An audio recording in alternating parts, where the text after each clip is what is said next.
Good evening and welcome to NB Spoken English. Today is the first day of 30 days classes and I am here to help you to speak in English fluently and confidently. 30টা class করাবো basic ইংলিশের ওপর।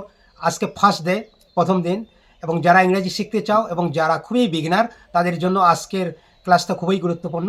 এবং আপনারা যদি এই 30টা class দেখেন আশা করি বেসিক লেভেলটা ক্লিয়ার হবে। তো আজকে ইংলিশ শেখাবো ক্যান দিয়ে, modal verb can, how to use can to speak in English. মানে পারা বা বাড়ি, যেমন আই ক্যান আমি পারি, একটু বাড়িয়ে যদি বলি আই ক্যান গো আমি যেতে পারি, আই ক্যান স্পিক আমি বলতে পারি, আই ক্যান সি আমি দেখতে পারি, আই ক্যান ডু আমি করতে পারি, ইউ ক্যান গো তুমি যেতে পারো, ইউ ক্যান সি তুমি দেখতে পারো, ইউ ক্যান ডু তুমি করতে পারো।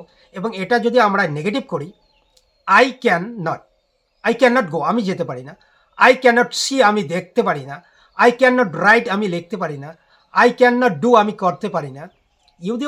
You can not go, you can not do, you can not C.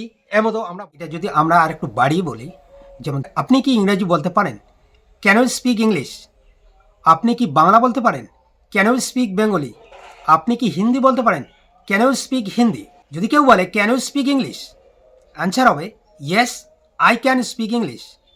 Can you speak Bengali? আপনি কি বাংলা বলতে পারেন? অ্যান্সার হবে yes I can speak Bengali. আমি বাংলা বলতে পারি। যদি কেউ বলে ক্যান ইউ স্পিক হিন্দি, মানে আপনি কি হিন্দি বলতে পারেন?